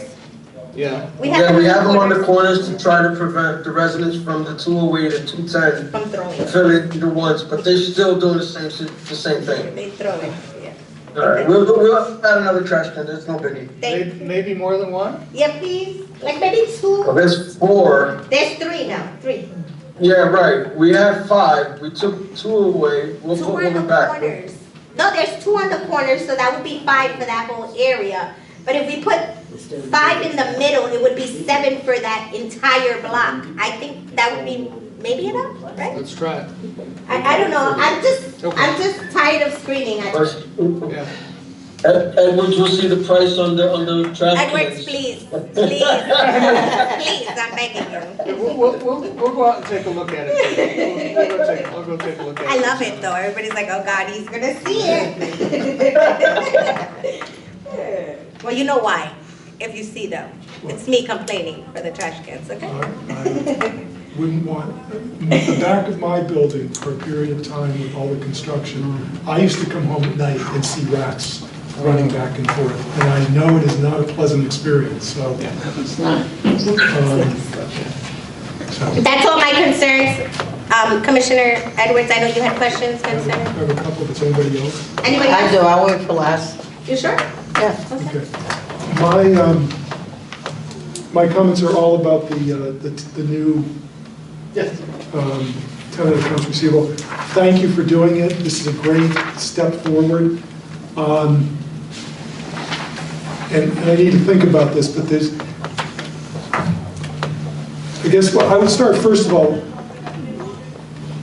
I have my perspective. What is your perspective on what you're trying to track here, and what are the priority numbers that you look at? Well, you can take that first, Frank. The main goal here is we want to see how the effects of what the court is doing, we want to see it in real time as possible.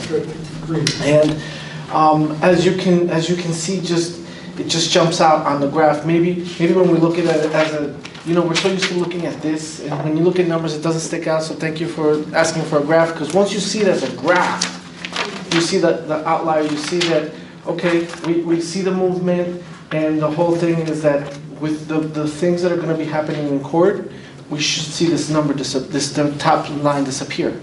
So our first goal is to get this top line to disappear by May, June, whatever. So once that top line is gone, if we can really eliminate this top line by June, then what we're looking at is a very normal then trend. And then the new goal becomes, hey, we get rid of the top part and let's tackle these till we get to a lower number. But that's the point too. And if I could add something to that, and we talked about this a little bit at the committee meeting, not directly, but essentially it's the same thing. Eliminating that top line will mean court agreements, having people repay. Unfortunately, it will also mean lockouts, which again, the cases that are being filed are for possession of the unit. They're not for money judgments. So there may be a certain number of situations, especially those higher amounts, the residents, the families that owe higher amounts, where there are lockouts. There would have to be a write-off, and then there would have to be a separate action to get a judgment, for a money judgment, to then be able to collect on it. So just filing the non-payment case doesn't necessarily end that, but it forces the issue. Hopefully forces the issue in terms of a repayment agreement that is followed. Unfortunately, in some situations, it's going to be a lockout where the housing authority then has to file a separate action to recover. Just wanted to make sure, because I know we talked about it at the committee, that the entire board understood that aspect of it. I asked Frank about this earlier. I can remember we had a discussion on this. What precisely is going to bring that top line down? Is it writing off those amounts when we've given up? We know we can't, we're just not going to get them. We've given them over to a collection agency, and you get them if you can, but in the meantime, we write them off. Will the write-off bring that top line down? Well, yeah, and that's why I wanted to make clear that this is an active tenants account. Yes. So the minute that they become inactive, they no longer appear on this balance. We may still have them on our inactive balance sheet, and that's a whole other process that Emma can talk about, how we write it off from the books. But as far as on our active sheets, this is an active sheet list. So that could come down before the write-off? Yes, it will come down before the write-off. The other side of it won't happen until we take action. And correct me if I'm wrong, Frank, we haven't talked about this yet, because I know it's still being developed, and the thought is that someone would come off of this top line if they are in good standing with a repayment agreement as well. Correct. So if they have a repayment agreement, they're making payments, they're making their monthly rent payments, they would come off this line as well. In fact, that's what the slump is. Right. These Right. were, That's these why were I wanted agreements to that make came, sure. that people. Talking at the same time. That's my fault. What you see here is people enter into repayment agreements, but then they defaulted. So that's why the line went back up. So it is possible that we see this go down with the current effort that we're doing, and then a few months down the line, it go back up. We hope that we don't, and that once the steady flow of court dates and things like that is gonna, unfortunately, we are all creatures of last minute, all of us, human beings, right? So until we know that it's the last, that's when we start changing our habits. And I think that the things that are coming down the pike are gonna help us all stay a little more honest. So, just a minor point. Yes. It'd be helpful on the chart if you use different colors, because it's very hard to figure out which line was which. Start with my goal and then work backwards. The goal to me is to be consistent with our information and to monitor trends, which is basically what you're saying. I was just trying to tie in your numbers with the balance sheet numbers, and you're doing November, and we've got September. So is there some way we can back it up? Because like what I tried to do, if I understand what you've got here, the part that's missing is those people that are in repayment agreements. And then I tried to tie the number in from this sheet to this sheet, and it doesn't match because this sheet's November, That's what I the figured. balance sheet is September. That's what I figured we were going to go there. So what I'm asking of all of you is for the next couple of weeks, so that we have 2 weeks before the following one, is take a look at this chart and anything that's missing or anything that we can do to complete this idea, because we will reach that moment when we're happy with the graph, and then we'll just maintain it. But this is still work in progress. I think that I completely agree with you. The first thing I did when I did this was try to match it, and it did it, so that's how I knew, because that's the logical question to ask. And why it doesn't tie in is because that includes, like you said, repayments, court-ordered and non-court-ordered. No, the reason it doesn't tie in is because this is November, and yours is November, and this is September. If we went back to the September TAR. No. The report you have in front of you should be reflective of as of November. I'm sorry, right. The balance sheet that I was looking at to compare to this is as of September. Yes. Right. And so, again, and I will give you an but consistency. So this report talks 1 month and more than 3 months. This one, it's got 1 month, 2 months. We should have the same information on this page that's on this page. And to me, that what's missing on this one is those that are in repayment, so that you can tie back into not the balance, and your balance here should be the balance from the balance sheet, not here. And then you can look across, and then you can see the trends with the numbers, and the trends will show in the charts as well. Is that about what we talked about this afternoon, about adding a column with repayment agreement amounts? Yeah. And then changing this so that, because this, the new information that's on this that isn't on this is the number of families. So if this sheet said 0 to 30 days and had number of families, and it's 31 to 60 instead of just 1 month and 3 months, you could match them all up and it all fits together. We'll work on that. I think we get you. And part of it is, Dave, this number that you see here is something that we can produce directly without manipulating it from PH. Adding the next column is something that we can still do. It's just not a report that's in PH. So, but I captured it the same way that you did. So I know that we talked about it, and we know that number has to be reflected there so that it ties up to a real number at some point. So. I just want to clarify, you don't necessarily mean manipulating it without filtering or adding a separate column.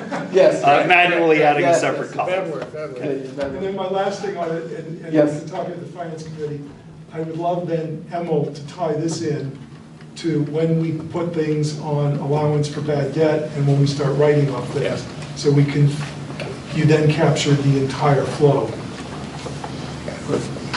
I'll stop there. Thank you. But more importantly, I would like to, if you guys want to, let's sit down with that one day together, rather than an email. Let's just kind of like work it out, because we can look at the screen together and pull whatever numbers we have and come up with a report that makes sense for everybody. And all my questions aside, this is wonderful. This is moving in the right direction, and I appreciate it. Good work. And just with respect to the spreadsheet, I don't necessarily have to be a part of that, but if there's any reason you wanted me to be, I will be at the Housing Authority relatively regularly at this point. Not. So if you wanted to do it a day, I was there. If you wanted my input, I'd be happy to. Otherwise, I do appreciate that, because inevitably that's going to tie into the full number. It'll be the full thing, right? You'll be able to see what we have in write-off. We'll be able to see what's in court. We'll be able to see what's outstanding, and it should tie into the numbers. So that's where we want to. And my last question, just to understand. So somebody's in the 90-plus day column. Yes. And they sign a repayment agreement with you. They come off. They come off the 90-day plus, and they go in the 0 to 30 column. Not if they paid on time. No, But if they paid on time, they'd be completely off. Right. Now, if they default, they automatically go back up to 90. You don't start dirty. You don't go back to 0 to I 30. just got you both talking at the same time. If you default, you automatically go back to the initial time that you owe it. and just one thing with respect to that.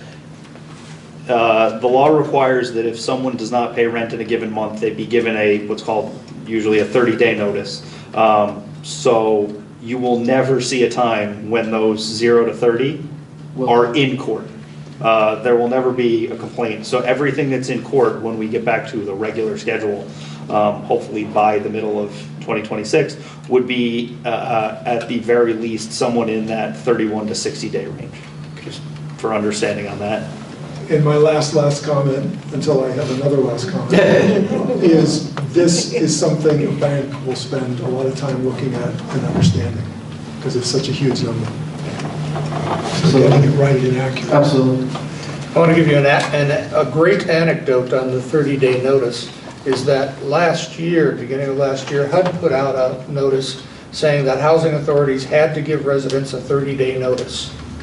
And it was great going to national conferences, because we've been doing it forever in Jersey. come on, guys, you can do this, we've had to do It this used to be a forever. 15-day notice, and then with COVID, it became a 30-day notice. So they're all whining and crying, we gotta do 30 notice. And then if I could just add one more thing to the tenants' accounts receivable. Yesenia did prepare a flyer for residents. We did have, as I mentioned before, the first session this week where we met with 12 residents. We have another one next Wednesday, and then already has a number of those slots booked, but there are still some open. So if any of the residents, any of the commissioners know anybody, get any questions, feel free to send them Jimenez way. They can come in. If they, the good thing is right now, nobody will be in court until at least January 14th. So there'll be another one at least before that date at the beginning of January, and we'll do them regularly. So if somebody's not scheduled for February, March, we would probably try and wait a little bit on them and prioritize the earlier court dates first.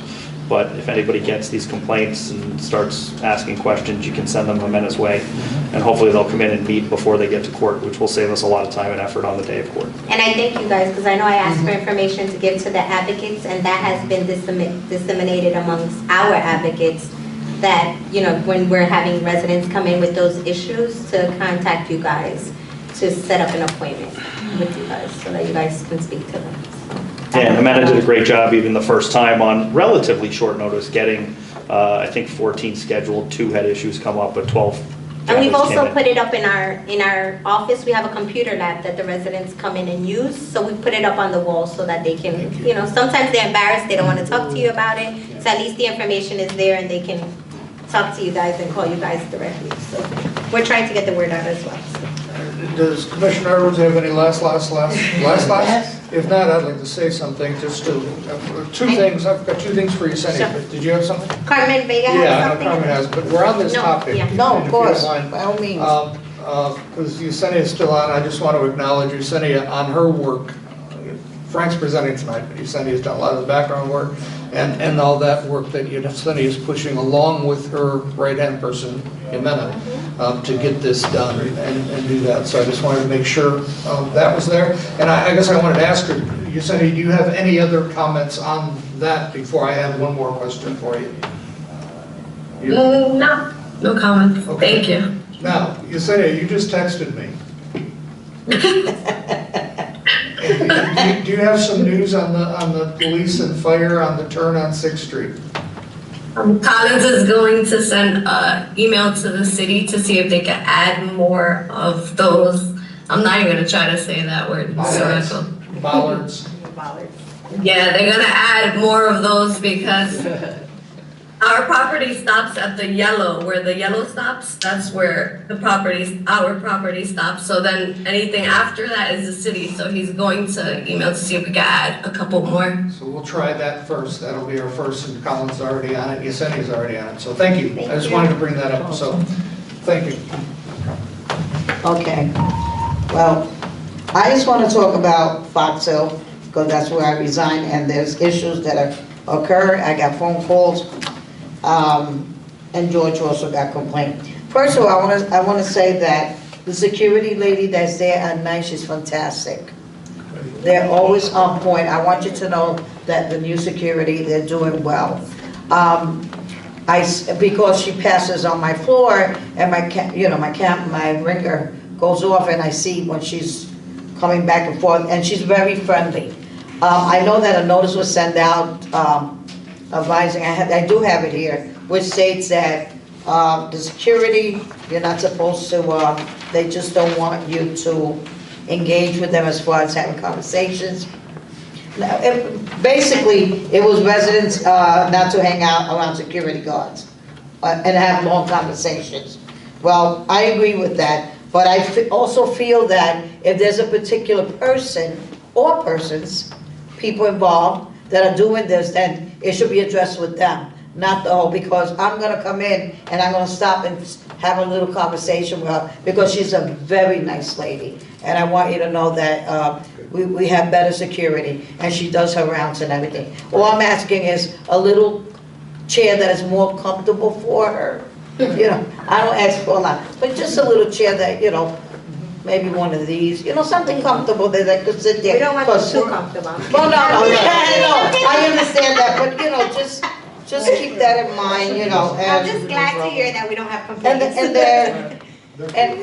And she's a great woman. I don't know about the other people that are there, but she's wonderful. We're happy with her. The people really like her a lot. I want you to know that. Another thing is, that I did address with you earlier is about the packages.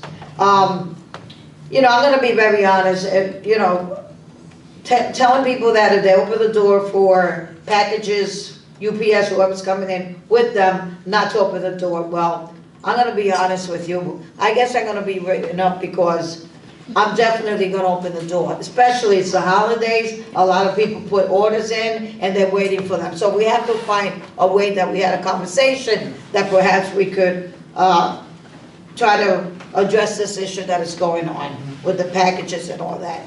I suggested 2 things and we had that discussion, but I think it'll be fantastic if we could get on that as soon as possible, because I need my packages. So does the tenants. As far as the question that I may have is that I know for transfers, you had 0 transfers for Fox Hill. I know there's a waiting list on that, Mr. Greco, so I'm not sure if there's apartments that are being painted or fixed that people are waiting for. But I do know that there are people on the list for Fox Hill that are looking for transfer. They need a 1-bedroom because of the situations that is going on. And basically, and that's it. I mean, as far, I'm sorry, the food pantry. I want to know if they're considering having food pantry at Fox Hill. I haven't sliced any.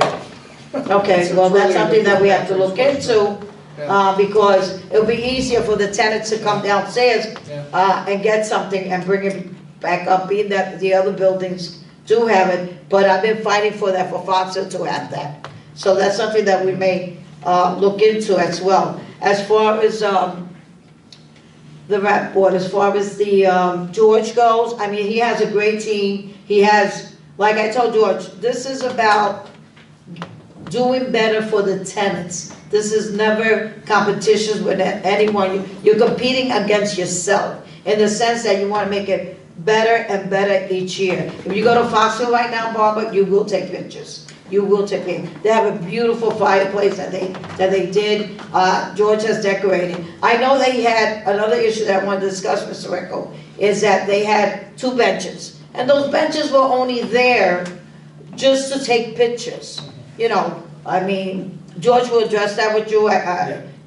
He was told there's a fire hazard. I don't know whether it is or not, but it was just gonna be there temporary, just for pictures. That was it. So 1 bench was removed and the other one is still there. Very aware.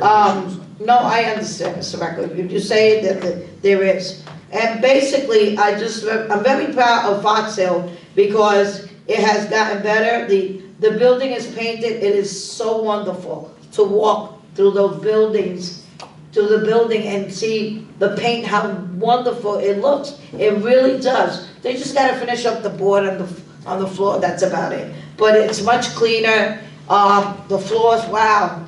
I've been living there for many years and the floors have been done as they are today. And it looks very nice. I want you to know Fox Hill looks very nice. So what the other buildings are going to get in the future, I can't wait. I can't wait because it's wonderful what's going to happen. Mr. Recco, you don't get this a lot from people, but you should. And I know some people will tell you, Mr. Greco, you're a wonderful person. I want you to know that you're doing a great job. You have a fantastic staff that no one else could beat them. I think Hoboken, Hudson County is one of the best ones that we have because at the end of the day, we all come from different walks of life. Barbara, I know Barbara for many years. We've been good friends, friendly with each other, and she's, from where we were in life, where we are today, being a commissioner, I always did say, when I did retire for the court system, I said, the only thing I'm gonna do when I retire is definitely serve my community. And I